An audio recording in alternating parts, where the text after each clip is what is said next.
इस तरीके का हाईलाइट एनिमेशन आप डॉक्यूमेंट्री वीडियोस में बहुत ही ज्यादा यूज कर सकते हो। चाहे आप किसी टेक्स्ट को हाईलाइट करना चाहते हो या फिर आप किसी पिक में किसी भी चीज को हाईलाइट करना चाहते हो, ये इफेक्ट उस चीज में बहुत ही ज्यादा काम आएगा। एंड इसको क्रिएट करना भी बहुत ही ज्यादा आसान है। तो जैसे मैंने एक ग्रुप की फोटो ले ली है, में बहुत सारे इंसान है, तो मैं इस जगह हाईलाइट करना चाहता हूँ। तो हाईलाइट करने के लिए या तो आप डायरेक्ट सर्कल शेप को भी ले सकते हो, या फिर आप अगर इस तरीके का सर्कल क्रिएट करना चाहते हो जो कि हैंड ड्राइंग लगे, तो उसके लिए आप वेक्टर ड्राइंग का इस्तेमाल करके भी ये सर्कल क्रिएट कर सकते हो। तो मैं वेक्टर ड्राइंग के इस्तेमाल से करूंगा। तो वेक्टर ड्राइंग को इस्तेमाल करके कुछ इस तरीके से आपको सर्कल क्रिएट कर लेना है, जैसे मैं कर रहा हूँ, जैसे आप देख सकते हो। तो कुछ इस तरीके से क्रिएट हो जाने के बाद आपको किसी भी एक पॉइंट पर आना है और इस पर क्लिक कर, तो ये राउंड शेप में हो जाएगा। एंड इसी तरीके से सभी पॉइंट में जाकर इस ऑप्शन पर क्लिक करना है, जिससे ये राउंड शेप में हो जाएगा। एंड अब आप इन पॉइंट्स को आगे पीछे भी कर सकते हो ताकि ये सेट हो जाए। तो मैं इसको एक सर्कल शेप में अच्छी तरीके से सेट कर लेता हूँ फटाफट से। तो इतना हो जाने के बाद हमें कलर एंड फिल पर आना है, इसके कलर को बंद कर देना है। एंड अब स्ट्रोक पर आना है, स्ट्रोक को इनेबल करना है, कलर को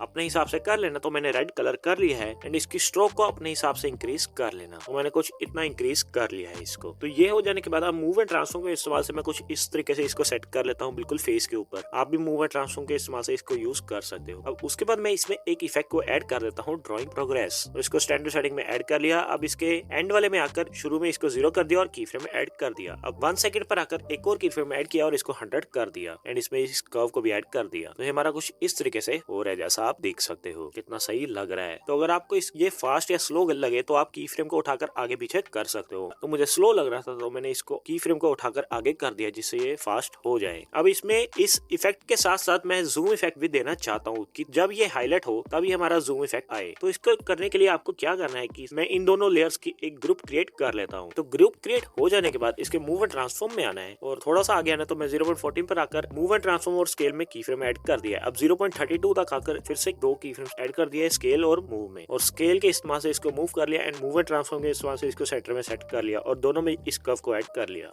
तो ये कुछ इस तरीके से आ रहा है।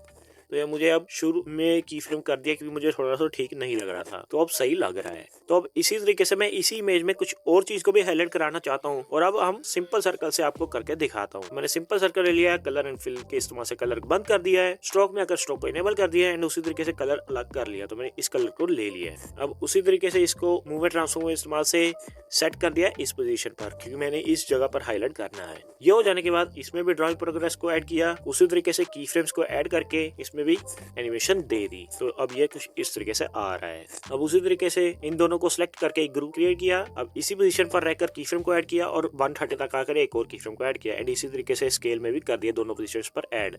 अब 130 वाली पोजीशन पर आकर मैं मूव के इस्तेमाल से इसको मूव कर लिया सेंटर में, और स्केल के इस्तेमाल से थोड़ा सा जूम भी कर दिया और दोनों में कर्व को भी ऐड कर दिया। तो ये कुछ इस तरीके से आ रहा है। एंड ऐसा ही आप पूरी इमेज में जितनी भी चाहे चीजों को हाईलाइट कर सकते हो। एंड इसी तरीके से आप किसी भी टेक्स्ट को भी हाईलाइट कर सकते हो। ऐसे ही छोटी छोटी चीजें सीखने से आपको डॉक्यूमेंट्री वीडियोस एडिट करने में बहुत ही ज्यादा आसानी होगी। तो ये वीडियो आपको कैसी लगी मुझे कमेंट सेक्शन में जरूर से बताना। एंड नेक्स्ट टॉपिक आपको किस वीडियो पर चाहिए तो मुझे कमेंट सेक्शन में बता देना। एंड मैंने डॉक्यूमेंट्री वीडियोस पर पहले भी बहुत सारी एडिटिंग आपको सिखाकर रखी है, जिसकी वीडियो आपको ऊपर शो हो रही है, इसको क्लिक करके देख लेना। अब मिलेंगे अगले वीडियो में। Thanks for watching. बाय।